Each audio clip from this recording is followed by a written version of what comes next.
pas un cours de Torah Kayadoua, c'est un cours d'histoire. Et donc nous sommes dans notre deuxième cours et dernier cours de Akdama, c'est-à-dire de survol général de l'histoire. Si je ne me trompe pas, la dernière fois on est arrivé jusqu'à l'époque plus ou moins des Hashmonaïm, de Yehuda à Maccabi, et on va, Bezrat Hashem, aujourd'hui terminer jusqu'à aujourd'hui. Ouais, c'est bon. On va terminer jusqu'à aujourd'hui en survol, encore une fois, pour que la semaine prochaine on puisse rentrer concrètement dans le vif du sujet, à savoir, on va reprendre la semaine prochaine à partir d'Abraham, cette fois en profondeur, toujours en essayant de garder personnage, date, lieu et événement clé. Okay, à chaque fois, on passera une étape, une époque, on essaiera de garder toujours un personnage, une date, un lieu et un événement. D'accord? Comme ça nous fera un peu de salaire dans la tête et on essaiera de s'y retrouver. Salaire? Donc on est dans notre frise extraordinaire, on est là. D'accord? On est là pour simplifier les choses. Où est-ce qu'on s'est arrêté exactement la dernière fois? Hanouka en moins 167. Hanouka. Ok, donc on repart ici, on est donc en moins 167. Hanouka. C'est-à-dire, donc vous connaissez Hanouka. Pourquoi il y a eu Hanouka? Comment il y a eu Hanouka? C'est normal, on ne sait pas. Mais non, on ne parle pas de Hanouka maintenant, concrètement dans la fête. Non, on fera un cours, même si j'ai pas le droit, on fera un cours sur Hanouka. D'accord? Hanouka moins... Pardon? Non, on enregistre pas. Donc en moins 167, on est à Hanouka. On est à Hanouka, on a dit notre personnage clé, il s'appelle Yehuda à Maccabi, le Seder, vous le connaissez. Un lieu, bon là c'est facile, le lieu c'est quoi? Yerushalayim. Et l'événement clé c'est quoi? Eh bien c'est Malchut. On retourne à notre royauté, on retrouve notre indépendance, c'est la fête de Hanouka. Jusque là tout va bien? Ça va. Genre, Hanouka, c'est bien ou pas bien ce qu'ils ont fait, les Hashmonaïm, les Maccabim, les Yehuda, tout ça? Ça dépend à quelle époque. Ah voilà, chez eux. Non, mais voulant dire qu'après ils sont devenus des zélotes et ça commence à Après, ils sont devenus des zélotes. Je sais pas d'où tu ressens ces zélotes. T'es sûr de ton coup? Ils sont devenus des zélotes? Non, en fait, est-ce que je comprends? Tu voulais dire des tzoukim. Tu voulais dire des zélotes. D'après mes souvenirs, les zélotes, c'était pas les Hashmonaïm. C'est quoi les zélotes? Ah bah voilà. Ouais, Et pour là, commencer. alors maintenant, on fait les choses dans l'ordre. C'est un Les zélote. Hashmonaïm. J'ai compris les zélotes. Question. Ce sont des canaïs. Ok? On va le faire en hébreu, ce sera plus facile. Mais maintenant, on fait dans l'ordre. Avant d'arriver aux zélotes ou je sais pas quoi, maintenant on fait dans l'ordre. Là, Yehuda à Maccabi, la guerre contre les Grecs, on est bien content, on reprend Jérusalem, Hanouka, tout le monde est content, on bouffe des bénis. Ah bah là, le problème c'est que tout le monde pense, tout le monde s'arrête là. On ne se rappelle pas qu'au niveau historique, 2 ans après Hanouka, qu'est-ce qui se passe? Eh bien, le Sanhédrin, donc les rabbins, en ont marre de Yehuda à Maccabi, ils le dégagent, ils le font exiler, et ils rappellent les Grecs. Et les Grecs reviennent à Jérusalem. Et c'est le Sanhédrin qui ouvre les portes de Jérusalem aux Grecs. Pourquoi? Parce qu'ils se disent Yehuda Maccabi, il est bien gentil, mais c'est un fanatique. C'est pas un zélote, c'est un fanatique. Attends, il sait même pas ce que ça veut dire le mot zélote. Calme-toi. Qu'est-ce qu'il a fait? Il a mis en danger l'équilibre mondial. Il a fait la guerre contre les Grecs, l'empire du monde. Mais il est pas fou. Bon, il a réussi, coup de bol. Il aurait pu ne pas réussir, à ce moment-là, tout le peuple juif aurait été massacré. C'est pas cool. Ah, ok, coup de bol. Maintenant qu'on a réussi, on va dire aux Grecs, bon les gars, vous avez compris qu'en fait on n'aime pas quand vous nous imposez de ne pas faire la Torah et tout ça. On vous laisse être les patrons, juste laissez-nous continuer à faire notre religion comme on entend. Ok? Le problème c'est que 6 mois plus tard, les Grecs vont recommencer à nous faire des interdits religieux, et à ce moment-là, le Sanhédrin nous en a marre, et ils vont aller supplier Yehuda à Maccabi de revenir. Et là Yehuda dit bon ok je viens, mais si cette fois je reviens, je reviens. Et il revient, et effectivement c'est la deuxième conquête. À ce moment-là, il va éclater les Grecs jusqu'au bout, lui il va mourir, mais son frère Shimon Hashmonaï va prendre le pouvoir et ça va être le premier roi. s'appelle pas lui-même roi, il s'appelle Nassi Israël, mais c'est le rôle de roi. C'est le premier roi d'Israël de la dynastie des Hashmonaïm. Yehuda lui était un chef de guerre. D'accord? Et donc, à partir de ça, donc, si vous voulez, on peut mettre ici Shimon, mais c'est son frère. Ok? À ce moment-là commence la dynastie des Hashmonaïm, en français des Hasmonéens. Donc nous sommes bien en 165. Alors, on ne rentre pas dans le débat ilchatique, si vous voulez, quand on parlera de Hanouka, on pourra rentrer dedans. Est-ce que c'est bien ou pas bien que des Kohanim, parce que ce sont des Kohanim, les Hashmonaïm, c'est une des familles de Kehuna, est-ce que c'est bien qu'ils aient pris le pouvoir, alors que normalement la royauté, elle doit être pour la tribu de Yehuda? Alors ça, c'est un débat. Quoi qu'il en soit, ils ont pris le pouvoir. Au départ, Yehuda Maccabi était religieux, Raval Azman, des Titi, des Péot, truc. Shimon, religieux à fond. La génération d'après, vous allez me dire, vous, comment vous ressentez les choses. J'ai une famille d'amis qui étaient à Metz avec moi, qui ont décidé de faire leur alliance en tant que famille. Et ils sont venus en Israël, maintenant ils ont fait l'alliance de groupe avec Shalom Bar. Et il y avait le Rav Zuckerman qui venait leur faire des cours en France en préparation pré-alia. Et la mère, elle me raconte un cours, elle était outrée, j'étais chez eux sur Shabbat, elle juste après. Elle me dit oui, tu comprends, on a fait un tour des noms, et comment on s'appelle? Et j'ai dit je m'appelais Valérie. Il a dit bah Valérie c'est comme si tu t'appelais chef de jardin. Ça veut rien dire. C'est quoi ton nom en hébreu? Tout ce qu'il voulait c'était qu'il lui donne son nom en hébreu. Elle, ça l'a mis hors d'elle. À Sheela, je ne vais pas vous redemander à chacune les noms, mais le nom, est-ce qu'il veut dire quelque part quelque chose sur, pas moi, parce que c'est pas moi qui choisis le nom, mais sur l'ambiance dans laquelle je vis. C'est-à-dire dans l'ambiance dans laquelle mes parents vivent. S'ils décident de m'appeler Christian, j'imagine qu'ils ne grandissent pas à Bnei-Brak. On est d'accord là-dessus? Ça ne veut pas dire que moi je ne vais pas pouvoir être un mec de Bnei-Brak à fond. Je peux faire Tchouva, je peux être un grand sadique. Il n'y a pas de problème. Ça va être compliqué de m'appeler Christian en tant que grand sadique, mais je veux dire, ça ne veut rien dire pour moi. Mais c'est quel un indicateur sur l'ambiance chez les parents? C'est-à-dire, quand on arrivera à Purim, on verra en quoi c'est un vrai problème que Mordechai s'appelle Christian. Mordechai c'est Christian. Ouais. Des fois, il faut comme ça dire des phrases chaudes, comme ça les gens ils se réveillent. Mais Mordechai c'est Christian. Enfin, Mordechai, il n'y avait pas Christian à l'époque de Mordechai, il y avait pas encore le christianisme. Mais Mordechai c'est le nom de Marduk. Marduk c'est le dieu principal des Perses, des Babyloniens. C'est comme s'il s'appelait Christian de nos jours. Il va falloir essayer de comprendre comment ça se fait que c'est lui le héros. Quoi qu'il en soit, à la suite de Yehuda et Shimon, une génération plus tard, le nom a changé. Par exemple, le fils de Shimon va s'appeler Matityahu, c'est bien, c'est juif, Antigonos. C'est-à-dire qu'il a un deuxième nom qui est grec. Ah oui, vous croyez quoi? Vous croyez que parce qu'on a gagné la guerre, qu'on a repoussé les Grecs, il n'y a pas eu une influence culturelle grecque énorme depuis 150 ans? Évidemment. Alors, on a Matityahu Antigonos, et après, on a Alexander, c'est un nom grec, même s'il est rentré dans le peuple juif, c'est un nom grec. Alexander Yanaï. Yanaï, c'est juif. Alors, on a eu Shimon, tout seul. Après, on a eu Matityahu, d'abord juif, et ensuite Antigonos. Ensuite, on a eu Alexander Yanaï. Alexander Yanaï m'intéresse, parce qu'Alexander Yanaï, c'est un super chazan. C'est-à-dire qu'il est extrêmement puissant. On arrive, si on est là en 167, Alexander Yanaï, plus ou moins, d'accord? On est 2 générations après, on va arriver plus ou moins en moins 130. Et à ce moment-là, j'exagère, c'est n'importe quoi ce que je dis. Plus ou moins en moins 100, Alexander Yanaï, il est extrêmement puissant, il va faire des conquêtes de malade.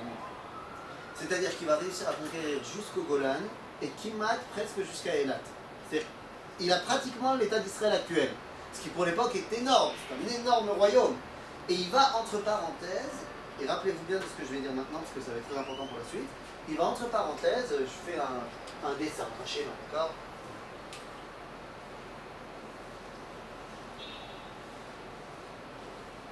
Là, vous avez compris vite fait l'idée? C'est pas du tout respecté, mais quoi?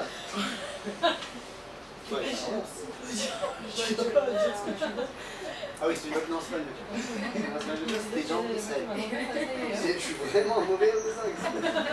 Quoi qu'il en soit, Alexander Yanai va réussir à apprendre tout ça. Le problème, c'est qu'à l'époque de Alexander Yanai, cette partie-là, ça s'appelle comment? Ça s'appelle, en français je vous l'écris,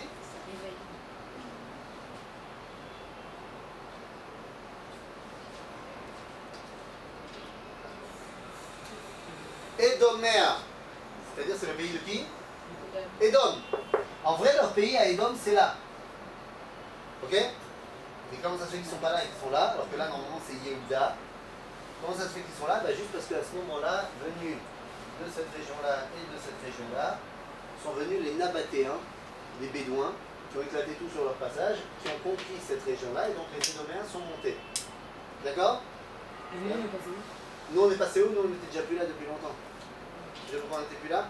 Parce qu'il y a eu il y a 400 ans, il y a eu la destruction du royaume de Yehuda par les Babyloniens et la destruction du premier temple.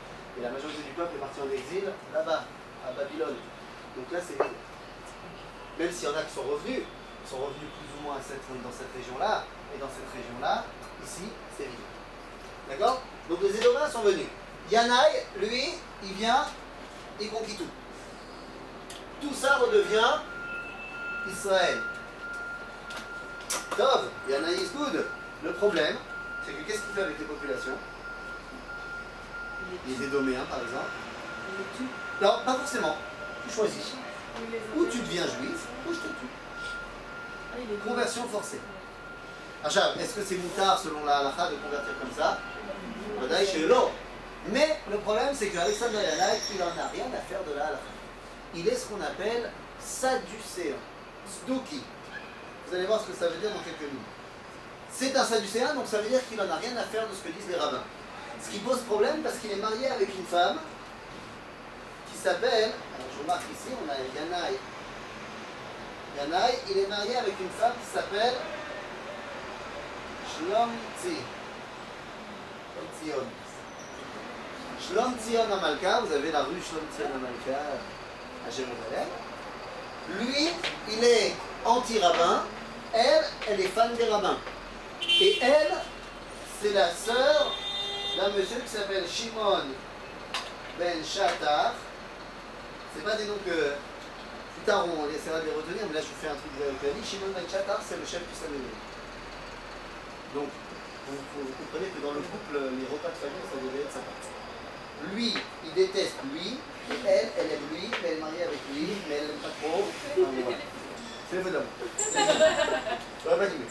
Quoi qu'il en soit, pourquoi c'est un problème? Parce que Yanai, donc, il va convertir de force tous les Édoméens. Ok? J'en dis pas plus pour l'instant, vous allez comprendre pourquoi c'est important.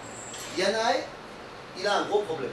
Un vrai gros problème, c'est qu'il a eu, avec Shimon Amalka, 2 fils. Oups. Pourquoi oups? 2 fils. Donc ça veut dire qu'il va y avoir quoi? Il va y avoir quoi? Mais pas forcément, parce que finalement il y a 2 postes. Je vous rappelle qu'Alexander Yanai, il est roi, mais il est aussi. Vous vous rappelez de quelle dynastie ils viennent? Ils sont Kohanim.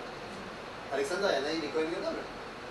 Donc il se dit, mais c'est super, j'ai 2 fils, Aristobulus 2 et Hyrcanus 2. Il y en a un, ça va être le roi, et l'autre, ça va être le Kohen Gadol. Ouais, en français, Aristobulus. On dit archange. Au Hyrcanus, on dit. En tout cas, Hyrcanus et Aristobulus, il se dit, il y en a un qui va être roi, l'autre il va être Kohen Gadol, d'accord, le salaire. Le problème, et là, ça nous fait arriver. Non plus en moins 100, mais nous sommes en moins 63. Donc si là je devais remettre des dates et des personnages, je dirais Yanai, si on a dit, le territoire c'est Israël Koulo, je marque Israël en entier, et l'événement c'est Kibouch, les conquêtes de Yanai, en moins 100.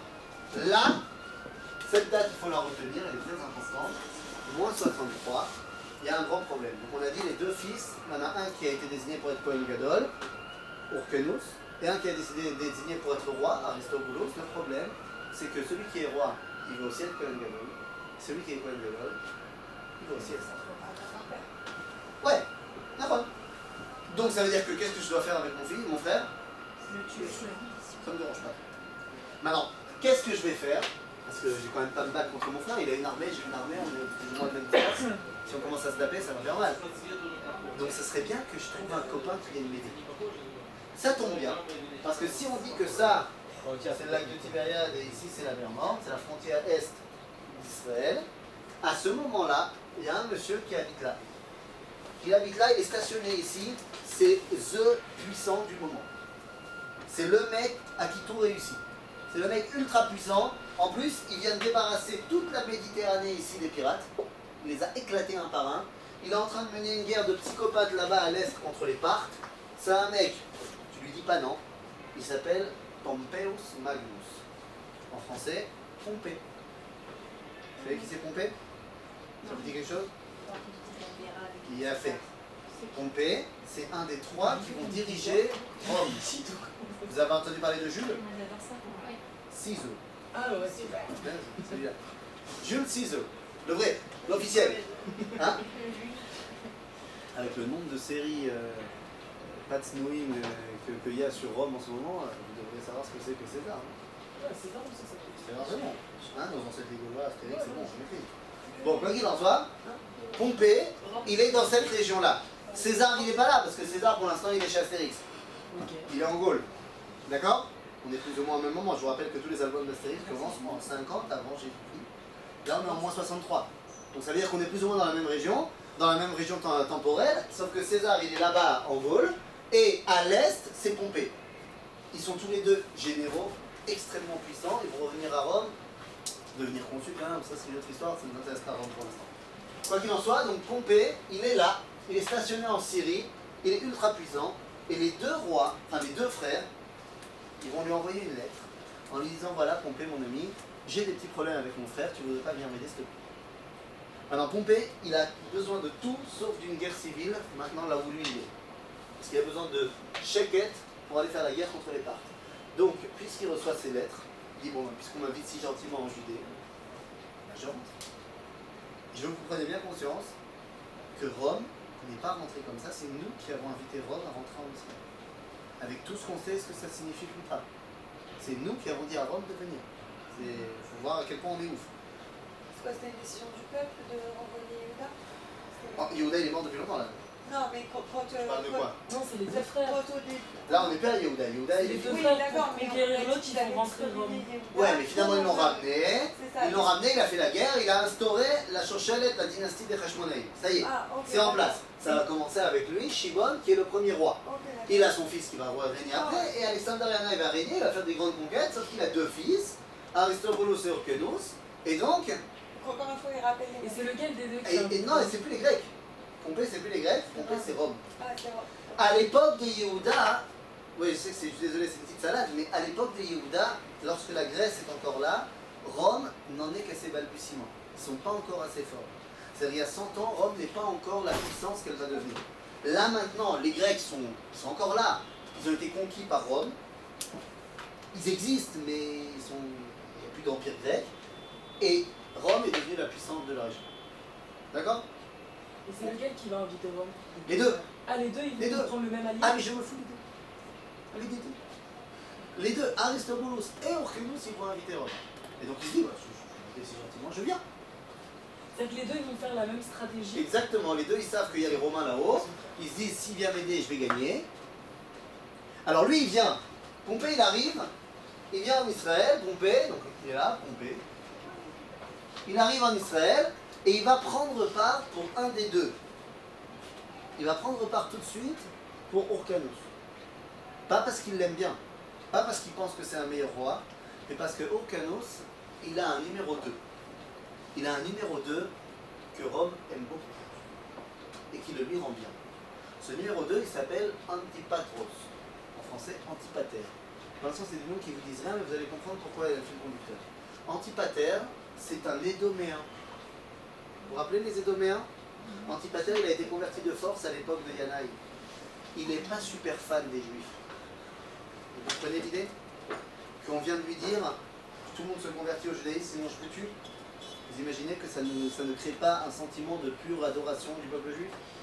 Donc il a été converti de force, mais il n'aime pas les Juifs. Et il adore Rome. Il adore la culture helléniste. Et donc c'est très bien, Pompée va se prendre tout de suite le parti pour lui. Bon, t'imagines bien qu'avec le concours de Rome, la guerre civile, elle est vite réglée. Et c'est Hyrcanos qui prend le pouvoir. Dans des situations très bizarres et très incompréhensibles, Clitum, il meurt. Comme de par hasard. Et donc, le seul véritable maintenant maître de la région s'appelle Antipater. Antipater, il va diviser Israël en 3 parties, parce qu'il a 3 fils. Et donc, il va les mettre gouverneurs du nord, du centre et du sud. Non, mais Antipater, on est d'accord, c'est un mec qui a été converti de force. Exactement. Donc ça veut dire, en fait, nous, on est là du tout, quoi. C'est-à-dire, il est juif, officiellement. C'est le roi juif des juifs. Ok. Mais il n'aime pas les juifs. Il y a quand même pas mal de mélanges. Ah, complètement. Ouh là là. Pourquoi faire ça? On va faire compliqué. Non, mais c'est vrai, il y a beaucoup genre d'assimilation, c'est-à-dire. Ah non, mais attention, il y a une assimilation énorme, tant au niveau culturel qu'au niveau idéologique. Et ça va toucher également les rabbins. Mais nous, on descend d'eux. Pas que nous, aussi des gens bien. On n'en parle pas, mais il y en a. C'est-à-dire que c'est forcément qu'il y a eu des mélanges, Béarou Barou. Il y a un moment donné ou un autre dans l'histoire où les dômes elles ont des fossés par des mariages mixtes. C'est quoi les dômes? Bah, les dômes je sais pas, de transmission du judaïsme. Alors, Bonavit Kacha, c'est vrai et c'est pas vrai. C'est vrai parce que forcément, il y a forcément eu des passages. Je vais faire ce qu'on appelle un but contre son camp. Abraham, il était certainement pas blanc aux yeux bleus. Oui. C'est-à-dire, donc, vadaï qu'il y a eu des mélanges, pas toujours de la meilleure façon possible. Ça peut être par exemple au 9e siècle lorsque le peuple des Khazars s'est converti au judaïsme, cette fois volontairement.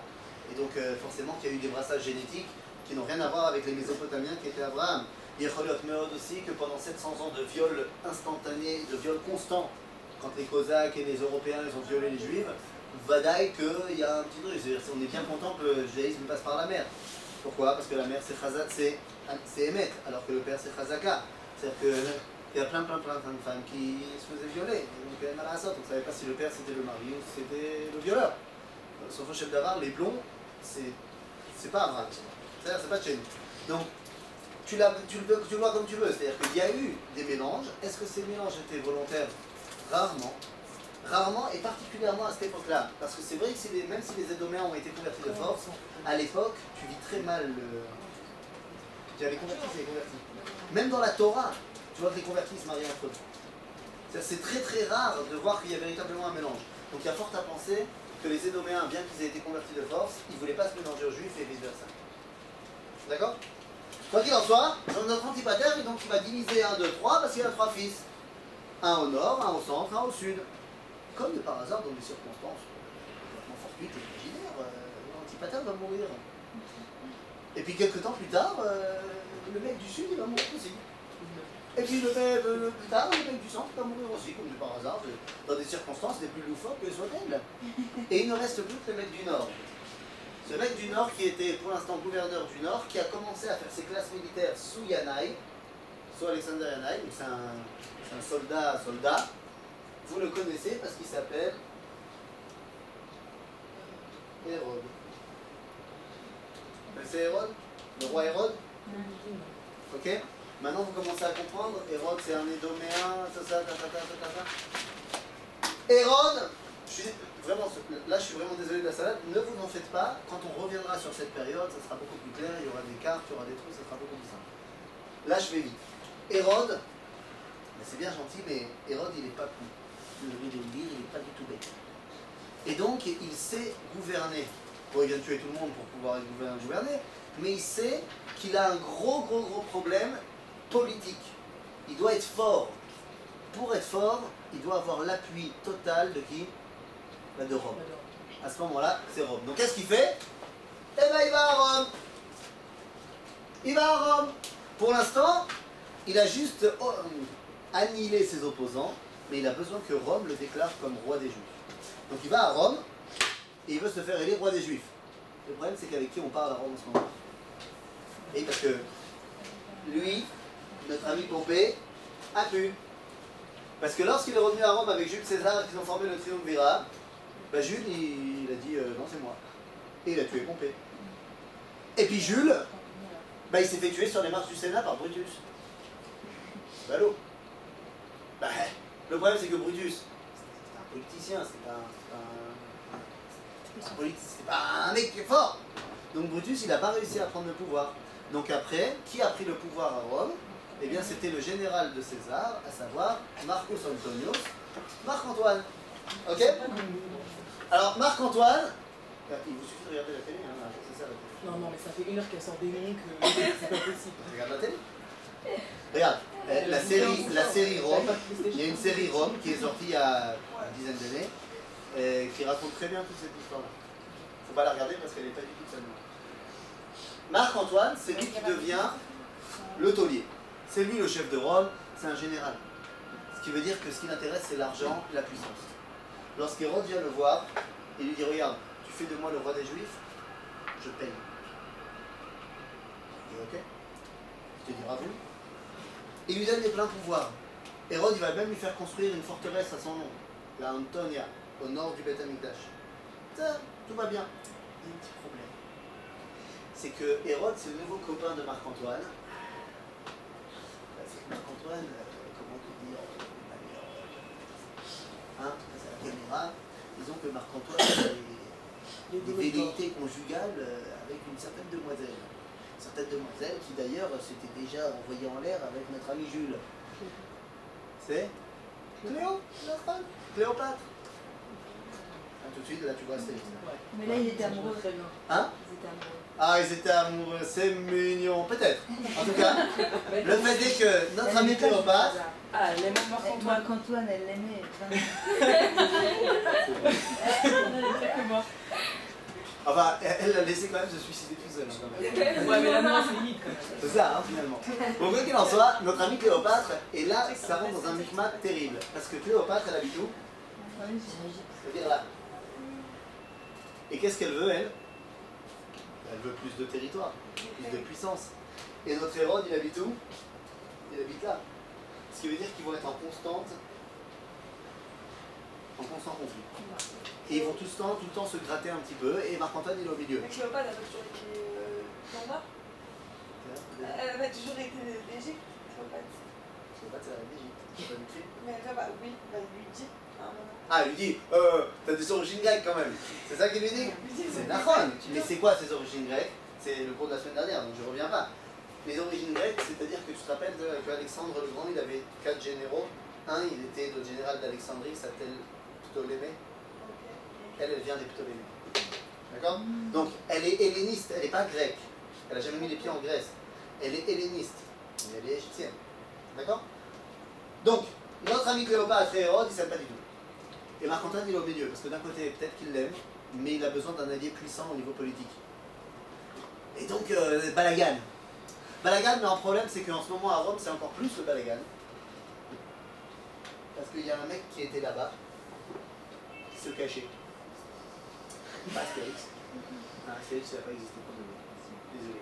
Mais il y a un mec qui était là-bas qui se cachait parce que lorsque César s'est fait tuer, il était jeune, il avait 15 ans, et il n'était pas assez fort pour prendre son dû, à savoir que César avait fait de lui son héritier.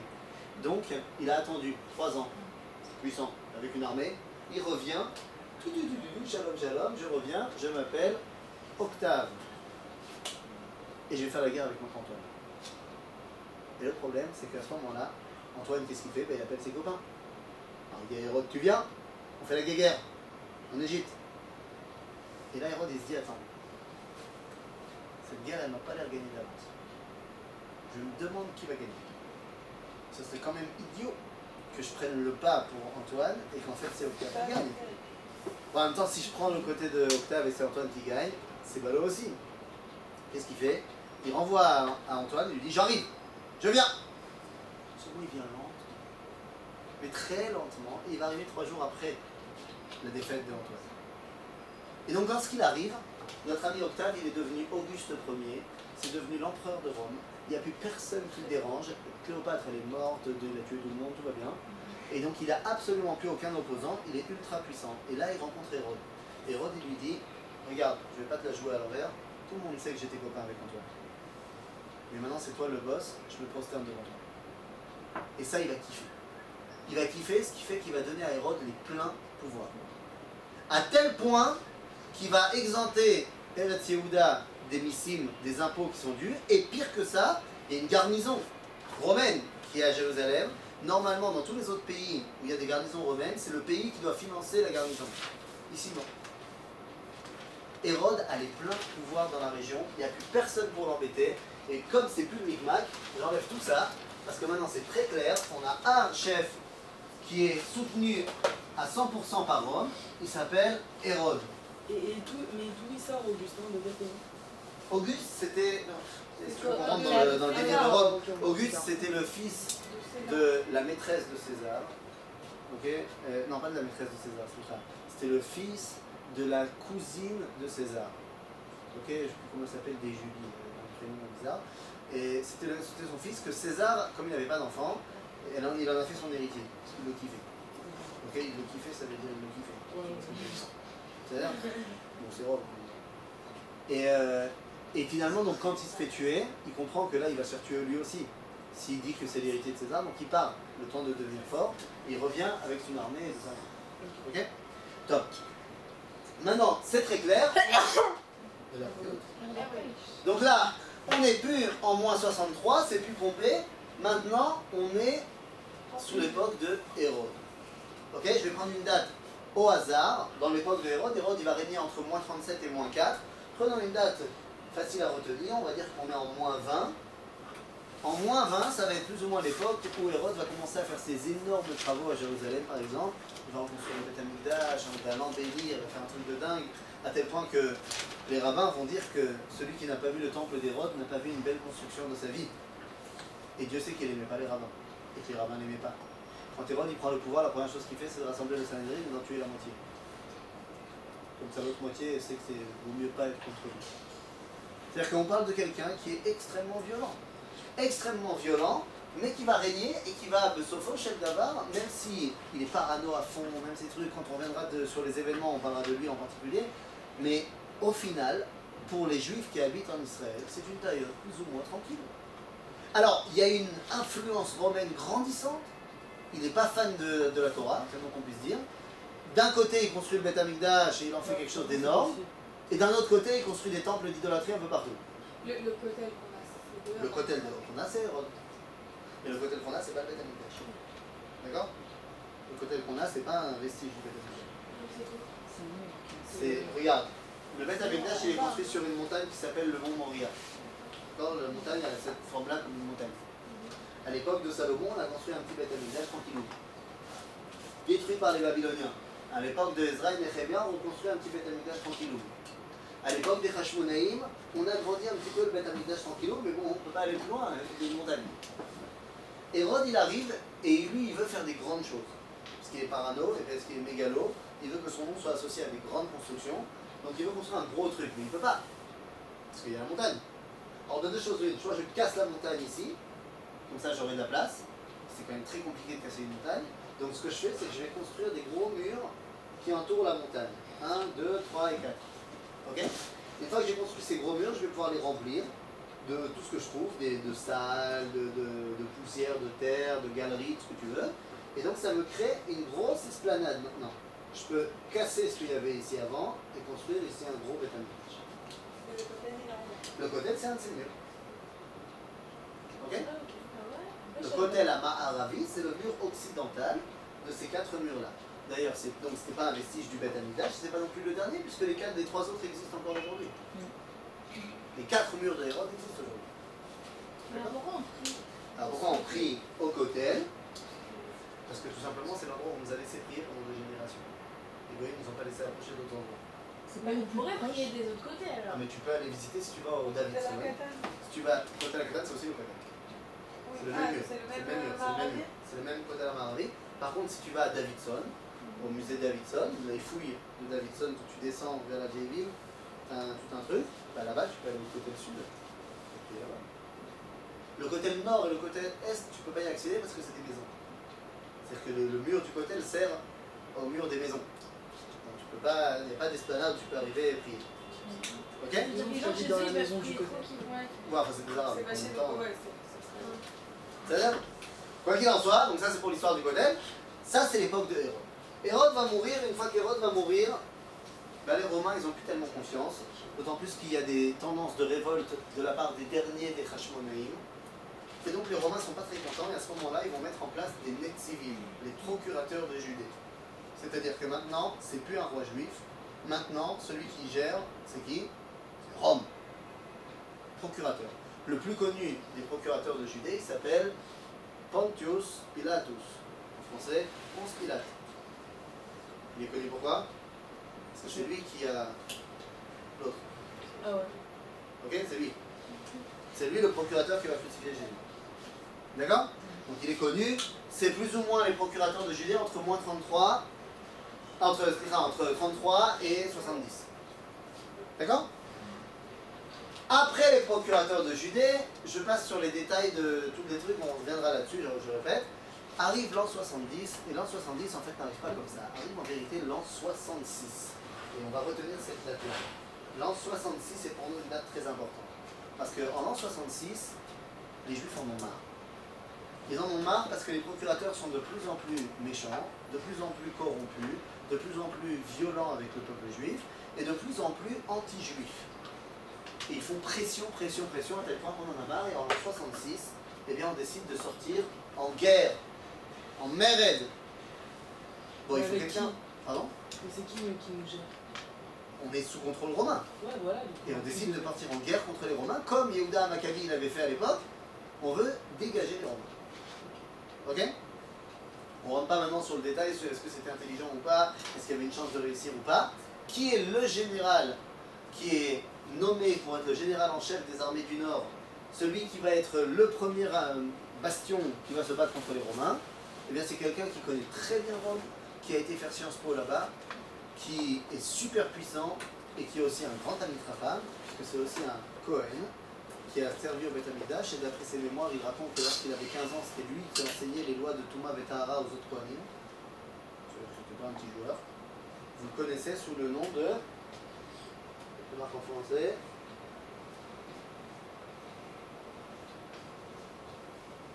Vous connaissez? Vous connaissez ce monsieur? Flavius Joseph? Historien? Non? Ok, c'est pas grave, on apprendra ensemble, il n'y a pas de problème. Flavius Joseph, son nom en hébreu, c'est Yosef ben Matityahu. C'est un juif qui est donc nommé pour être le dirigeant de l'armée du Nord. Cette guerre qui va commencer en l'an 66, elle va durer 4 ans. C'est pour ça qu'ici, il fait marquer l'an 70. Elle va durer 4 ans, et pendant ces 4 ans, on va se taper contre les Romains, contre les 3 légions romaines qui sont à Jérusalem et dans la région. Et on va presque réussir. On va presque réussir. On fera tout un cours sur la révolte. Vous verrez qu'on a presque réussi et finalement ça n'a pas marché. Et ça a amené à l'an 70 avec la destruction du deuxième temple, Tisha B'Av, Bababoum, Bababoum. Ok? Une fois qu'on en est là, donc on a détruit le Beth Amikdash, c'est ballot, on n'est pas content. À ce moment-là, il y a une partie du peuple juif qui est emmené en exil à Rome. Mais c'est pas la fin de l'histoire. Tout le monde pense que ça y est, la destruction du temple, c'est l'exil, c'est la fin du monde. Non. À ce moment-là, les Juifs ont le droit de rester à Jérusalem. Bon, ils sont mal, évidemment. D'après Flavius Joseph, il y a eu à peu près un demi-million de morts pendant la guerre. Rien. Mais on va dire que, c'est-à-dire, on est toujours là. 70 ans plus tard, les empereurs romains ont changé. Et une autre date qui est très importante, c'est 132-135. L'empereur romain s'appelle Hadrien, il déteste les Juifs. Et il va faire quelque chose de terrible. En 132, il va reconstruire Jérusalem. C'est bien ou pas? Qui avait été détruite pendant la guerre. Mais ce problème, c'est qu'il ne va pas la reconstruire en tant que Jérusalem. Il va la reconstruire en tant que Aelia Capitolinum. En tant que ville païenne. Au nom de Jupiter Capitolinus. Et ça fait mal. À l'époque, à l'endroit du Beth Amikdash, il construit un temple de Vénus. Pas besoin de te faire un dessin sur comment tu habillais les jeunes filles. Ça fait mal. On rebaptise aussi le nom de toute la terre. Elle ne s'appelle plus Israël ou Judéa. Elle ne s'appelle plus la Judée. Elle va s'appeler maintenant Sura Palestine. Ah, c'est à cause de lui. Ah, Il nous a pourri la vie. T'as commencé. C'est vraiment ignorant. Ah bah l'achat, vous devez comprendre un truc très important. Palestine, ça n'a rien à voir avec les Arabes. Mais oui. C'est Hadrien qui va appeler cette région Palestina. Mais d'où est-ce qu'il a sorti ce nom? Il l'a inventé? Si tu dis Plishtim, il n'y a plus de Plishtim à ce moment-là. Et Lama, Hadrien, il n'a pas été chercher loin, il a été regarder les écrits grecs. Or, les Grecs, Hérodotos, il écrit que les habitants de la région de Tel Aviv, Ranana, Ashkelon, Ashdod, son père, à Hérodotos, était pêcheur. Il habitait en Crète. Il faisait énormément de commerce avec le littoral. Et il appelle les gens qui habitent là Plishtim. Le seul problème, c'est qu'il ne les appelle pas Plishtim parce qu'en grec, le son shen n'existe pas. Donc de Plishtim, c'est devenu Palestine. Maintenant, ce problème, c'est que c'est qui les gens qui habitent là à l'époque grecque? C'est des Juifs. C'est-à-dire, c'est qui qu'on appelle les Palestiniens? Les Juifs. C'est ouf ou pas? Ma grand-mère, elle a un passeport palestinien. Parce que ma grand-mère, elle est arrivée en 1946, donc avant l'État d'Israël, et elle a reçu un passeport palestinien. C'est-à-dire que depuis, en fait, 132 jusqu'à maintenant, on est resté nommé Palestine. Soura Palestina, exactement. Même le drapeau dans les dictionnaires avant 48, Oui. La Palestine, c'est le drapeau avec la Magen David. Évidemment. Tu veux que ça soit quoi? Bah non, ça veut dire c'est quand même fou. À l'époque de ma grand-mère, lorsqu'elle arrive, les Arabes qui arrivent ici, ils reçoivent un passeport quoi? Non, jordanien. Ils sont censés appartenir au grand royaume de Jordanie. Donc rien à voir avec les Palestiniens d'aujourd'hui. D'où ça vient, on verra, on y arrivera. Les Kitsour, là les Juifs ils en peuvent plus. C'est la goutte d'eau qui fait déborder le vase. On sort une deuxième fois en guerre. 70 ans après la destruction du temple, on sort une deuxième fois en guerre, une guerre de psychopathe mentale, qui va durer 3 ans, qui va être beaucoup plus violente que la précédente. On va réussir pendant 2 ans à repousser les Romains, et les Romains ils vont avoir très très mal. Résultat des courses, ils vont amener à Jérusalem 14 légions. Je vous fais pas un détail, un dessin, mais 14 légions, quand l'armée romaine bouge 14 légions, c'est comme quand ils ont fait les conquêtes de l'Hispanie, quand ils font les conquêtes de l'Est. C'est-à-dire bouger 14 légions, c'est toute l'armée romaine qui part. Pourquoi? Pour battre la petite Judée. Et au final, après 14 légions, on perd. C'est la révolte de Bar Korva, qui est donc dirigée par un homme qui s'appelle Bar Korva. Mais on perd cette révolte. Et après la révolte, en 135, arrivent les fameux décrets d'Adrien. Et c'est là que véritablement commence l'exil, parce qu'à ce moment-là, eh bien, il y a une loi qui dit que les Juifs n'ont plus le droit d'habiter à Jérusalem. Mais au-delà de cela, il y a une deuxième loi qui dit que non seulement ça, mais les Juifs n'ont maintenant plus le droit d'habiter dans n'importe quel endroit où on pourrait voir Jérusalem. Ce qui veut dire que toute la Judée, tout ce qui était la Judée, se vide de Juifs. Et donc les Juifs partiront à ce moment-là Bagalib. Et c'est à ce moment-là qu'on va avoir le règne de la Mishnah, Bagalib. Pourquoi Bagalib? Parce qu'on n'a plus le droit d'être en dessous. On n'a plus le droit d'être à Jérusalem. Et à ce moment-là, eh bien on arrive ici. C'est-à-dire que pendant toute la première période, sous l'époque d'Adrien et après les Césars d'après, nous sommes sous l'Empire romain. L'Empire romain avec tout ce que ça veut dire. Ok? Va se passer quelque chose en 324. En 324, va se passer quelque chose qui va être décisif pour le tournant de l'humanité. Et pour nous ici à Jérusalem. L'empereur romain s'appelle Constantin. Et sur son lit de mort, pour des raisons qui sont très obscures même aux historiens, il va décider de se convertir. À quoi? À une religion qui, depuis 300 ans, est dans le mouvement. Qui s'appelle christianisme. Qui est devenue très puissante à Rome. Et donc l'empereur va se convertir au christianisme, très probablement sous les poussées de sa maman, qui est très convaincue. Et donc, tu as avoir peur. C'est dit comment je ne passe pas. avoir peur de quoi? Bah, de ne pas se convertir. Et de se retrouver. Bah, parce que c'était décidé dans les années 300 qui commence à rentrer. S'il meurt et qu'il n'est pas converti, il va dire là-haut, je vais rendre des comptes. Ah, ouais, c'est possible. J'y crois pas qu'il y croyait. Je pense qu'il était très idolâtre comme les autres Césars de l'époque. Mais bon, pour des raisons qui sont obscures, peut-être parce qu'il était très motivé religieusement, peut-être parce qu'il a vu en cela une opportunité politique énorme, peut-être que sa mère, c'était elle qui portait les culottes dans la maison, je sais pas. Quoi qu'il en soit, il va se convertir et va convertir tout l'Empire. C'est-à-dire qu'à partir de maintenant, l'Empire romain n'est plus l'Empire romain, mais c'est l'Empire chrétien. Pourquoi? Et ça, c'est violent. Même si c'est converti 2 secondes avant de crever. On s'en fout. On s'en fout, il a donné des notes. Et donc ça va devenir l'Empire chrétien, et cet Empire chrétien, ben, il ne va pas nous faire du bien. Parce que je vous rappelle que ça fait 300 ans qu'ils disent que c'est nous qui l'avons tué. Donc c'est pas top.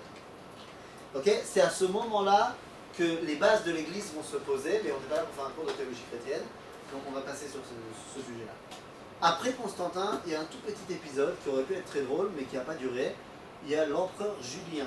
C'est un autre empereur romain, seulement lui, il n'est pas du tout chrétien, il veut revenir aux anciennes traditions, et donc il se dit, les ennemis de nos ennemis, donc il est copain avec les juifs. Il dit, juste pour énerver les chrétiens, là, je vais permettre aux juifs de reconstruire le Beth Amikdash. Vous imaginez? Et les juifs vont véritablement essayer de le reconstruire, mais le soir où ils vont commencer à construire, il y a un incendie de malade qui détruit tout, et Julien va se faire tuer, machin, et donc on va revenir avec des empereurs chrétiens, c'est mort. C'était un petit épisode qui aurait pu marcher, mais qui n'a pas marché. Pardon? On a essayé, mais ça n'a pas marché. L'Empire chrétien, il va se gérer autant qu'il peut. On ne va pas faire l'apologie et la dynastie de tout ce qui s'est passé là-bas. Pour ce qui nous intéresse, eh bien l'Empire chrétien byzantin, pourquoi il s'appelle byzantin? Eh bien parce qu'au IVe siècle, à la fin du IVe siècle, ils vont avoir à Rome les invasions barbares. Vous vous rappelez? Pas Les 1. Non, pas les Huns. C'est pas Mulan. Non, les barbares, les Germains. Ah. Les Germains et tout ce qui est à l'est de la Germanie. Pas les Mongols. Les Mongols vont un peu plus tard. Mais Kitsour, il va avoir les invasions barbares, ce qui fait que l'Empire romain, il va bouger. Il va bouger de Rome et il va aller s'installer à Byzance. Ce qui va devenir Istanbul. Ok, ça va être la capitale de l'Empire romain. Donc on l'appelle l'Empire chrétien byzantin. Ok? Jusque-là tout va bien? Ok. Évidemment, ces gens-là n'aiment pas les Juifs, ne nous facilitent pas la tâche quand on est en Israël, nous n'avons toujours pas le droit d'arriver à Jérusalem, ils nous laissent la permission d'aller à Jérusalem une fois par an, en payant notre maman. Quel jour? Shabbat. Tu as le droit de payer pour venir pleurer. Ok? Tout ceci va changer en 638. En vérité, en 632. En 632, pardon? Tout ça, on est dans le... L'Empire chrétien. Ouais. Non, justement, maintenant... Tout ça, on est martyrisé, quoi, en fait. Ah ouais, bon, c'est pas top, quoi. Disons qu'il n'y a plus tellement beaucoup de juifs ici. C'est l'époque du Talmud. La majorité du peuple juif est là-bas à Babylone. Mais il y a des juifs en Israël qui vont écrire la Mishnah, le Talmud Yerushalmi, mais qui sont très mal. D'ailleurs, c'est la raison, la grande raison pour laquelle le Talmud qui a gagné, c'est le Talmud de Babylone et pas le Talmud de Jérusalem. Parce que le Talmud de Jérusalem n'a pas pu être terminé suite au antisémitisme. Parce que vous poursuivez rupture en voie. Ok? Donc c'était très compliqué, effectivement. Tout va changer en 632, parce que à ce moment-là, il y a un monsieur qui s'appelle Mohammed qui se lève. Ça y est, c'est parti. C'est parti. Il se lève et zéro, l'islam arrive. Alors Mahomet, venez, on ne pose pas la question est-ce qu'il est venu à Jérusalem, il n'est pas venu à Jérusalem, est-ce qu'il y a marqué, il y a combien de fois il y a marqué Jérusalem dans le Coran? Zéro. C'est-à-dire, à Coran, il n'est pas venu à Jérusalem. On ne va pas faire une étude non plus théologique sur l'islam, c'est pas le moment. Quoi qu'il en soit, après Mahomet, eh bien l'islam va aller pachette, ils vont commencer à conquérir le monde entier, ils vont arriver jusqu'où? Les musulmans. Ils vont arriver jusqu'où? Quelle année? 730. 732. Ah, j'ai dit sur moi. Ils vont être arrêtés par qui? Charles. Qui est le grand-père de? Clovis. Ah ben non. Versailles. Ah t'étais bien là, jusque-là t'étais bien. C'est les cours d'histoire, c'est tellement formaté, je suis... Bah ouais, mais alors vas-y, pas Clovis, Clovis c'est 421. Ok, d'un roi. Bah ouais, mais vas-y. Louis. Non, ça ressemble. Louis. Charlemagne. Ah, Charles. Et t'as dit quoi? T'as pas dit Charlemagne? Ah, les Clovis. Moi, j'en vois Charlemagne. Eh oh, non. Alors les amis, je suis désolé de vous le dire, c'est vrai que c'est un cours d'histoire, par contre de Torah, donc c'est pas important. Aval, אני מצטער להגיד לכם דבר אחד, qu'on a dit au début du shiur. Au tout début du shiur, on a dit qu'on ne va pas étudier. D'accord? On a dit qu'on avait étudié. D'accord? C'est qui le Riz? C'est nous, histoire. Non. Il a fait eh bien non. C'est-à-dire que pour nous, pour le cours didactique, alors oui, on va ramener à des individus pour qu'on ait des repères dans la date, mais en vrai, de qui on parle? C'est vrai, Dieu, c'est pas un rabbin, au cas où vous l'auriez oublié. Je sais que l'exil a fait très mal à Dieu. Parce que l'exil a rendu Dieu au niveau de rabbin. C'est-à-dire que pendant l'exil, demande à un rabbin à quoi s'intéresse Dieu, il va te répondre Shabbat, Kashrut, Nida, des trucs religieux quoi. Qu'est-ce qui se passe avec le sport, la politique, les sciences? C'est Dieu ça? Non, ça c'est du profane. Ken, Az, Toda Rabba les chrétiens, ah ben nous on n'est pas chrétiens. Akadosh Baruch Hu c'est aussi le maître de l'histoire. Et tout ce qu'on est en train d'étudier, tout ce qui s'est passé dans le monde, qu'on le veuille ou pas, c'est la façon qu'a Dieu de se dévoiler dans le monde. Velachen, al-pi ha'alacha, quand tu vois un roi, tu dois faire une bracha. Mishem Malchut. Baruch ata Hashem, Hashem melech haolam, shechilek kvodo lebasar vadam. C'est-à-dire que, en ma la'asot. Alors, je ne te dis pas qu'il faut que tu saches sur le bout des doigts toutes les dynasties des rois de France. Avec Bechol Zot, les événements clés qui ont fait tourner le monde sont des choses qu'on doit savoir. Pourquoi? Un, pour ne pas paraître idiot, et deux, parce que si on bémet en émanamine qu'Akadosh Baruch Hu se dévoile dans notre monde, il faut savoir comment il se dévoile. C'est pour ça qu'on fait ce cours-là. C'est pas seulement. Alors, je ne sais pas si Michael vous a dit. Alors, d'un côté, c'est que vous sachiez un petit peu ce qui se passe avec le peuple juif, c'est Tov, Tzadcheni, c'est Bémet, Shiur, Torah. On est là pour savoir comment Dieu il se dévoile. Dieu, à un moment donné, a décidé de se dévoiler par Constantin, et après par Mahomet, et après par X. C'est par ça que ça passe. Et notre rôle à tout ça, c'est de savoir où est le peuple juif dans tous ces dévoilements, pour comprendre quand il revient, qu'est-ce que ça veut dire qu'il revient. D'accord? Et Kitsour, l'Empire chrétien va se faire éclater par les Arabes, et lorsque les Arabes vont arriver à Jérusalem, eh bien, c'est un nouvel empire qui commence, l'empire musulman, les premiers Arabes, avec notre ami Omar, le calife Omar, le calife Omar. Vous savez quoi, calife? Halif, c'est quoi? Les descendants d'Ali, Ah, justement pas. le cousin. Oula, oula, non. Je sais pas, il y a deux. Ah bah oui, mais justement. C'est-à-dire que l'islam est divisé entre l'islam sunnite et l'islam chiite. 90% de l'islam c'est les sunnites, et 10% c'est les chiites. Le problème c'est que c'est les chiites les plus dangereux. C'est l'Iran, c'est le Hezbollah. D'un côté les sunnites c'est Daesh, c'est pas mal aussi, c'est Al-Qaïda.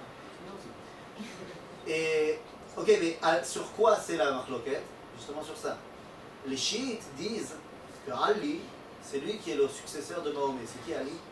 C'est son cousin, Non. son fils, Non. son élève. Non, aussi. C'est son gendre, c'est le mari de Fatima.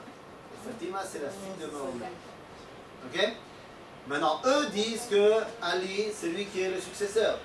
Eh, je suis désolé, hein, c'est un autre classe qui vous apprend ce qui se passe dans le monde sfarad. Mais bon, ça, c'est pas le problème. La main de Fatima, ça vient de là, regarde.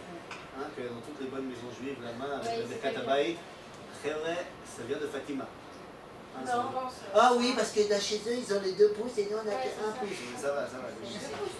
Il a fait. Non, mais nous, c'est le sang, c'est Hamcha, ça n'a rien à voir. Non, c'est Hamza, ça vient de où? C'est la main de Fatima, Ça vient de Ça, c'est Fatima. arabe. Bah, c'est l'honorat, hein, c'est Besséder. On va mettre le mec. Là, Rizal, il a dit que c'était Besséder, puis il y avait des scoulottes dedans, si tu veux. Mais bon, il faut savoir tout ça bien, les choses. Ok? Mais certaines musulmanes, elles portent la main de Fatima. Eh ben, ils ont le droit. Avec un œil. Alors, vas-y. Et aussi un poisson. Et un fil rouge qui entoure le tout. On connaît la Vodazara, c'est ça. Quoi qu'il en soit. Non, Mais Kitso, Fatima, donc eux disent, ouais, les chiites disent que Ali c'est lui qui est censé être le successeur. d'accord. Les sunnites disent que pas du tout, que le successeur c'est le général Omar, qui est le premier calife. C'est-à-dire quoi, Halif? Il a fait la place du calife. Oui, is the good. D'accord. Ça veut dire quoi, calife? C'est descendant. Alors dites-le en arabe. Khalouf, je sais pas. Non, Halif c'est. Halif. C'est Halif. celui qui va changer. Non, Halif. C'est Messi, Rome. Faites-moi ça en hébreu maintenant. Kharif. Non, pas Halif. C'est un lamed. Halif. Aleph. Ça ressemble à un mot en hébreu peut-être? Aleph. À la fin. C'est de quoi les Halif? Changer. Changer ou remplacer. Ah. D'accord. Le calife, c'est censé être le remplaçant de Mahomet. Nikuda. Donc c'est Omar, c'est lui qui va faire plein de constructions ici à Jérusalem, la mosquée, le Harabaï, tout ça. C'est lui. C'est à cause de lui. C'est-à-dire, la dynastie des premiers Arabes, elle va très très vite s'arrêter. Enfin très vite, 400 ans quand même. Elle va très vite s'arrêter par qui? Par Son Goku. Par le mec avec les cheveux blonds. C'est qui le mec avec les cheveux blonds? Bah, t'as vu combien il est habillé? On est en 1099. J'ai arrêté de marquer les dates, mais on est en 1099 et on a affaire à un monsieur qui s'appelle Godefroy de Bouillon. Mais comme tu dis, j'aurais pas dit. Mais comment inconnu au bataillon? C'est la France, c'est Francis, c'est la France. Alors justement, Godefroy de Montmirail, il n'existe pas. Mais Godefroy de Bouillon, oui. Et Godefroy de Bouillon, c'est lui qui va mener la première croisade. Nous sommes à l'époque des croisés. Comme ça. Enfin, direct, on est en 1099. D'accord? Et les croisés vont arriver à Jérusalem et vont éclater les Arabes. D'accord? Il va y avoir un peu ou pas? Parce que je te rassure qu'il valait mieux vivre sous les Arabes. Les Arabes, tu sais, les Juifs, quel était leur statut sous les Arabes? Nous étions ce qu'on appelle des démis. C'est-à-dire, nous étions tolérés. Puisque le judaïsme n'est pas considéré comme de l'idolâtrie, alors on était tolérés, on devait payer des impôts, on devait aussi subir des petits trucs antisémites, mais au final on était tolérés. Alors que lorsque les Massaé Atzlav, lorsque les croisades ont commencé, entre l'Europe et Israël, les croisés ont massacré tout ce qu'ils ont pu trouver de juifs. Et en Europe et en Israël. Les croisés, ils ont non seulement massacré les juifs, mais ils ont massacré en fait tout ce qui n'était pas croisé. C'est-à-dire qu'ils ont massacré les juifs, ils ont massacré les arabes, et ils ont massacré les chrétiens d'ici. Ça c'est un truc qu'on ne veut pas dire et qu'on ne sait pas. Ils ont massacré les chrétiens d'ici. Pourquoi? Parce que les chrétiens d'ici ne ressemblaient pas à des chrétiens. Enfin, de ce que eux ils pensaient être des chrétiens. Les chrétiens qui habitaient ici, qui sont restés dans la région, ils ressemblaient très fortement aux juifs. Ok, mais ils étaient où tout ce temps-là? Qui? Parce que Les croisés en Europe. Ah ok, c'est les Européens. Ok, Godefroy de Bouillon, c'est un Français. Les trois grandes puissances qui vont envoyer des croisades, c'est l'Allemagne, la France et l'Angleterre. Ok? Les croisades arrivent, 200 ans de croisade. Alors il y a eu la première, la deuxième, la troisième croisade. Si tu veux un repère, un personnage que tu connais, parce que tu connais peut-être pas Godefroy de Bouillon, mais tu connais certainement Robin des Bois. Ouais. Ouais. C'est qui son roi? Son copain? Richard Cœur de Lion. Lui, il a vraiment existé. Ouais. Non, mais vraiment. Bah, vous connaissez tous Robin des Bois, non? Parce que le mec c'était un lion, donc c'est facile voilà. de dire cœur de lion, tu vois. Voilà, alors Richard Cœur de Lion, c'est la troisième croisade. Ok? C'est ça? Aval, la troisième croisade, justement, elle va pas marcher. Elle va pas marcher parce que il va y avoir eux. Et oui, si vous voulez une autre date, après notre 1099, il y a une autre date qui s'appelle 1187. En 1187, il y a un monsieur qui s'appelle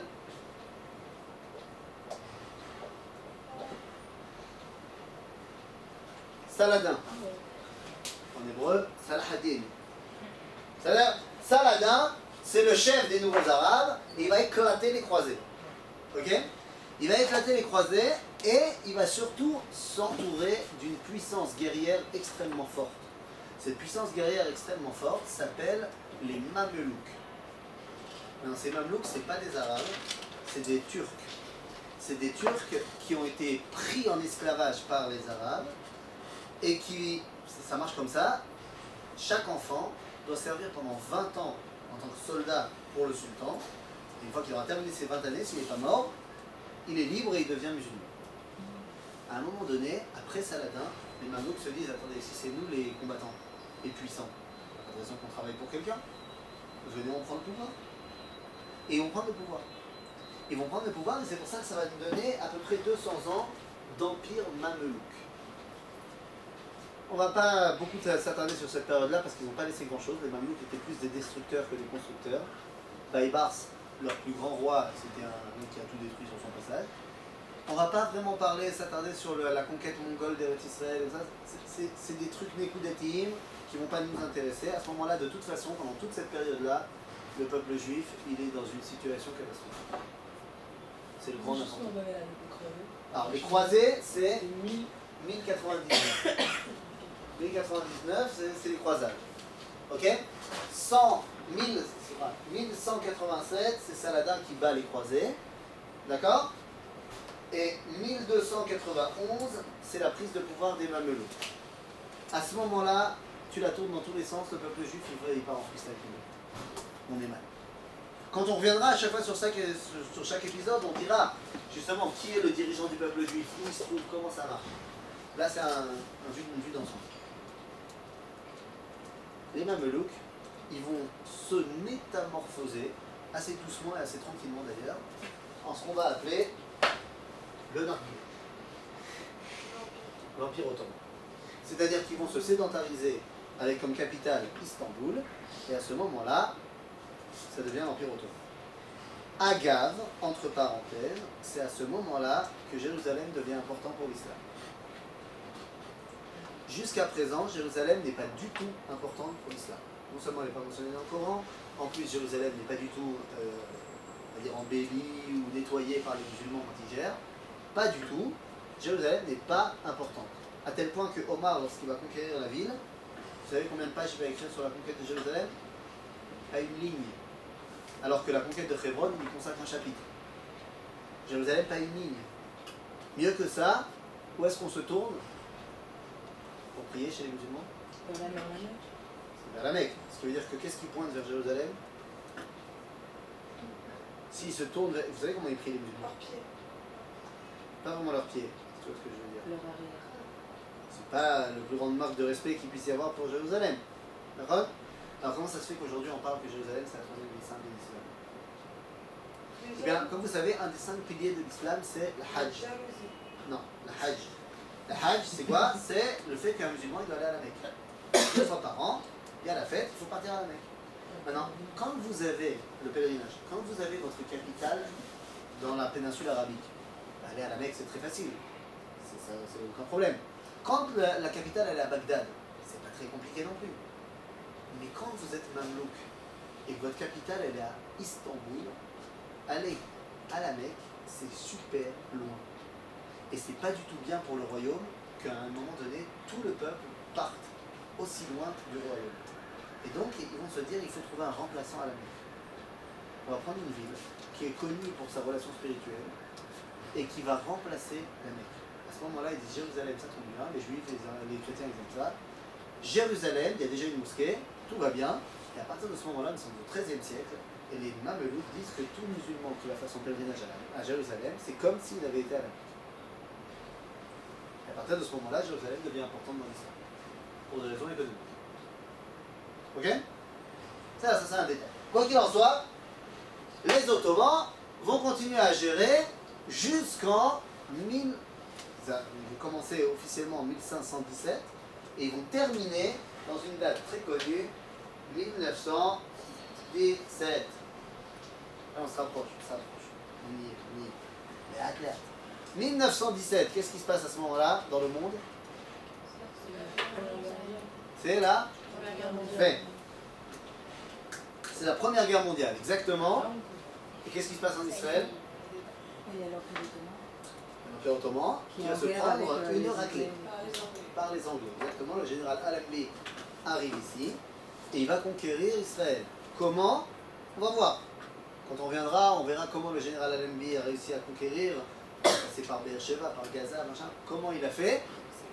Mais finalement, les Anglais, quoi là? C'est le midi, tout ça. Il dit ça va, oui. Non, mais c'est Ils vont prêter, voilà, tout à fait. Ils vont prêter main forte aux Anglais contre les Turcs.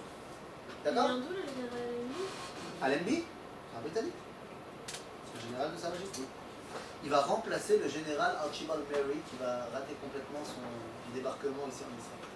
C'est comme ça, on en reparlera. Kitsour, Allenby arrive en Israël, il le reprend de la main des Turcs. Au même moment, en 1917, loin là-bas en Angleterre, il y a un monsieur, sous pression très amicale d'un monsieur qui s'appelle Chaim Weizmann, qui est le chef de l'organisation sioniste mondiale. Il y a un monsieur qui s'appelle Lord Balfour, qui est ministre des Affaires étrangères de Sa Majesté, qui va faire une déclaration qui s'appelle la déclaration Balfour, qui dit que Sa Majesté se voit favorable à l'établissement d'un foyer national juif en terre d'Israël. C'est-à-dire que nous avons la permission de la part des Britanniques qui viennent de reprendre Israël de revenir créer un pays ici. Vous comprenez que cette date, elle est cruciale. Parce que depuis, on n'avait rien. 2000 ans plus tard, les nations, les Britanniques, nous donnent la permission de rentrer. C'est-à-dire que c'est que les Britanniques, Zénachon. 5 ans plus tard, 1922, il y a la convention de San Remo, dans laquelle la SDN, vous savez ce que c'est que la SDN? La Société des Nations, c'est l'ancêtre de l'ONU. La SDN va ratifier la déclaration Balfour. C'est-à-dire que cette fois, on a officiellement la permission des nations du monde. Et après, il va y avoir un... Oui? Convention de quoi? De San Remo, c'est une ville. C'est là-bas qu'ils vont se réunir pour ratifier la déclaration Balfour. Et la SDN, son Gilgoul numéro 3, ça va être en 1947, lorsqu'il y aura le fameux vote du 29 novembre de l'ONU. Ok, le plan de partage de la Palestine. J'ai été très très vite là, pendant les derniers instants, qui nous amèneront en 48. Je veux revenir 2 secondes en arrière, à la fin de l'Empire ottoman. C'est-à-dire, on est au 19e siècle. Au 19e siècle, alors vous avez commencé, je crois, déjà à parler de cela, dans un autre cours. Au 19e siècle, eh bien, il va y avoir plusieurs événements qui vont être marquants et décisifs. Par exemple, il va y avoir 1840. Qu'est-ce qui se passe en 1840? Il y a la révolution industrielle. Vous allez me dire, a priori, aucun rapport avec le peuple juif. Ou Bechol Zot. À ce moment-là. Pardon? Alors déjà, non. C'est vrai que la Scala, l'émancipation, commence à ce moment-là, un petit peu avant d'ailleurs, où enfin les Juifs ont accès à plein de choses. Ils peuvent sortir des ghettos, sortir des shtetl et ainsi de suite. Ils peuvent commencer à avoir accès à l'éducation, c'est Nachron. On va voir ce que ça veut dire pour nous, peuple juif, ce qu'il va falloir faire par rapport à ça. Mais non, mais je parle au niveau étatique. C'est vrai que pour l'instant, a priori, il ne se passe rien. Et pourtant, à ce moment-là, le chef de celui qui est censé représenter l'Inde. L'Inde, je vous rappelle, c'est une colonie britannique. D'accord? Le gouverneur de l'Inde dit que il va falloir que le peuple juif revienne s'installer sur sa terre. Il semblerait que Dieu ait choisi l'Angleterre pour faire en sorte que ça se passe bien. Il dit ça, quelque chose comme 70 ans avant la déclaration de Balfour. C'est-à-dire qu'il y a des forces, le gouverneur de l'Inde. Mais qui il est? Le gouverneur britannique. Il ne représente pas. Oui, c'est le gouverneur britannique. Il ne représente rien en tant que tel. Mais il semblerait qu'il se passe quelque chose en remous, en dessous, on ne voit pas encore, mais il y a des choses qui sont en train de se passer. Au niveau du peuple juif, eh bien, il va se passer quelque chose en 1882. 1882, c'est ce qu'on appelle la première Aliyah. C'est la première fois qu'il y a un mouvement de masse de juifs qui vont arriver en Israël. Ces premiers juifs qui arrivent en Israël, ils ressemblent à quoi au niveau de... Ils ont des péotes et des barbes. Ils ont des péotes, des barbes, des titis, ce que tu veux, ils viennent de Roumanie, de Hongrie. Ce sont des familles religieuses. Donc, c'est-à-dire que les premiers sionistes qui sont arrivés, la première Aliyah, c'est pas du tout des chilonim. C'est des religieux qui viennent parce que c'est la terre de leurs ancêtres, c'est la terre de la Torah, et ils sont motivés, ils sont à fond dedans. Bon, le problème, c'est que la première Aliyah, elle ne va pas vraiment marcher. Pourquoi? Parce que ce sont des familles qui ne sont absolument pas capables de faire face à la réalité de la terre d'Israël à ce moment-là. Ils vont mourir de la malaria. Il y en a qui vont réussir. Rosh-Pina, Mikveh Israël, ça va être très compliqué. Et c'est pour ça qu'il va y avoir la deuxième Aliyah en 1903. Cette deuxième Aliyah, elle est également majoritairement religieuse, mais elle a en son sein une minorité pas religieuse, mais extrêmement active, qui va devenir le fer de lance de la deuxième Aliyah. Ceux qu'on va appeler par exemple, leurs ancêtres, c'était Bilou. C'était ces petits groupes qui venaient du RSF, enfin, ce qui va devenir le RSS de Russie, et qui venaient, c'était des jeunes qui venaient pour reconstruire. Bilou, c'était les initiales de Bet Israël, les Rouven Elcha. Ok? Pas du tout religieux. Et c'est eux qui vont lancer ce mouvement de jeunes pas religieux qui vont arriver et qui vont réellement être le moteur de la résurrection nationale en Israël. D'accord? Mais entre ces deux dates, il s'est passé quelque chose. Il s'est passé 1897. Qu'est-ce qui se passe en 1897? c'est le premier congrès sioniste. En 1897, nous sommes quelque temps après l'affaire Dreyfus, et c'est à ce moment-là que notre ami Binyamin Ze'ev Herzl va réunir l'ensemble du peuple juif dans ce qu'on appelle le premier congrès sioniste. À ce moment-là, le miracle commence. Il était où ce moment? À Bâle. D'ailleurs, c'est intéressant, il devait avoir lieu pas à Bâle, il devait avoir lieu en Allemagne, à Munich, mais le problème c'est que les rabbins allemands se sont opposés. Et donc finalement il a été fait à Bâle. Il y aura le premier congrès sioniste, tout ça on va revenir parce que ça c'est très important, on y reviendra évidemment en détail, mais le premier congrès sioniste donc a lieu à Bâle, et c'est à ce moment-là que le miracle commence, puisque c'est pour la première fois depuis 2000 ans que quelqu'un parle de reconstruction étatique. On verra tout de suite plus tard qu'il y a déjà des rabbins avant Herzl qui parlent de revenir en Israël en masse et de recréer des villes, mais personne ne parle au niveau étatique, au niveau nation. Tout le monde parle au niveau communauté. Évidemment, on ne connaissait que ça pendant l'exil, la communauté. Mais Herzl va être le premier qui va reparler de nation. Ça va prendre ce que ça va prendre. En 1917, il va avoir donc la déclaration Balfour, ce qui va donner un push énorme à l'entité sioniste. Et ça va continuer. Ça va continuer, et c'est le problème, c'est qu'à partir de 1917, il va y avoir les problèmes qu'on connaît aujourd'hui avec nos amis arabes. Pourquoi? Eh bien parce qu'à cette époque-là, il y a des juifs en Israël, mais il y a également des arabes. Et le problème, c'est que cette déclaration Balfour dont nous on parle tout le temps, qui nous fait kiffer, elle est très bien. Le problème, c'est que Balfour, il a promis la même chose aux arabes. Eh ouais. Et donc, à ce moment-là, commencent les problèmes. À ce moment-là commencent les problèmes, parce que pour un arabe, c'est très bien qu'un juif il veuille respecter son judaïsme, tout ce que tu veux, il n'y a pas de problème, mais qu'un juif veuille reconstruire un État là où il y a terre d'islam, c'est un vrai problème. Ils ne peuvent pas accepter ça. Et donc à ce moment-là, va commencer à partir de 1917 les problèmes qu'on va appeler le conflit moderne israélo-arabe. Évidemment, ces sources sont beaucoup plus anciennes, mais c'est là que ça va reprendre de plus belle. Et il va y avoir des actions terribles en 1921, en 1929, et également en 1936, et en 1939. C'est le balagan ici en Israël. C'est ce qu'on appelle le mandat britannique. Car à la fin de la Première Guerre mondiale, les Britanniques ont reçu un mandat de la part de la SDN, un mandat à l'Eretz Israël. C'est-à-dire que c'est une colonie britannique, mais qui ne doit pas rester comme telle. On doit trouver une solution où on doit les laisser partir. Le mandat prendra fin le 14 mai 1948. C'est une date qui n'a pas été fixée par nous, mais qui a été fixée par l'ONU. D'accord? Et c'est la raison pour laquelle le jour où le mandat prend fin, eh bien c'est le jour où notre ami Shaw décide de déclarer l'indépendance de l'État d'Israël en 1948. D'accord? À partir de ce moment-là, c'est l'Israël moderne que là aussi il faudra étudier. Vous imaginez bien qu'entre 1948 et 2014, ça m'est passé des choses. Parce que c'était la guerre de l'indépendance, la guerre des 6 jours, la guerre de ainsi de suite. Sur tout ça, il faudra passer. Pardon? Non, je disais, je suis très contente qu'on apprenne ça. Ah ben, on va apprendre. C'est très important. Bon, sauf, moi ça va, ça y est. Et donc, les livres, ça tue. Mais il y a des films aussi. Si c'est ça Je te qui fais la lecture si tu veux. Moi, je veux. fait des sessions.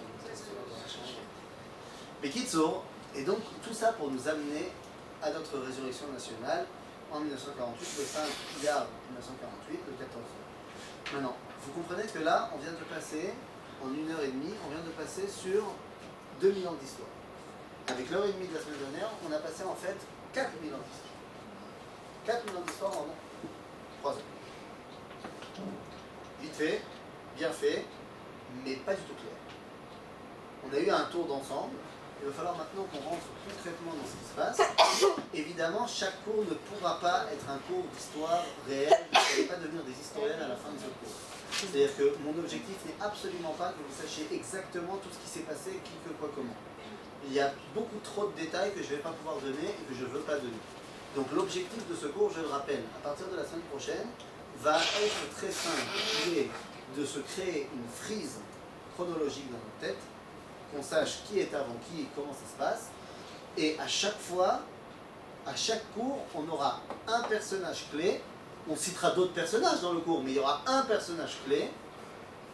Gravite autour de lui une date clé, un endroit clé et un événement. Le cours de la semaine prochaine, par exemple, parlera des Havot, des patriarches. Quelle est l'ambiance dans laquelle ils vivent? Donc, vous imaginez bien que notre personnage, ce sera Abraham, même si on parlera de Yitzhak et de Yaakov, mais où il vit, quelle date, qu'est-ce qui se passe à ce moment-là, quelles sont les forces en présence, et ainsi de suite, ainsi de suite. Une fois qu'on aura une image claire de cela, on pourra passer voûte. Il y aura plein de choses dont on ne va pas parler, on passera à Moshe. Direct. Une fois qu'on aura parlé de Moshe, qu'on aura une tmouna claire de Moshe et Yehoshua, je pense que ça ira ensemble, Moshe et Yehoshua, la rentrée en Israël, alors voûte, on partira à l'époque de David. Peut-être qu'on fera un cours intermédiaire de l'époque des juges, pour voir un petit peu le balagan qu'il y a là-bas. Peut-être. Ensuite David, une fois qu'on aura parlé de David, on sera obligé de faire un saut énorme jusqu'à la destruction du premier temple. C'est-à-dire qu'En Malas, on ne peut pas prendre le temps de parler de tous les rois d'Israël, c'est pas possible. Une fois qu'on parlera de la destruction du premier temple, on aura un cours sur le retour des exilés.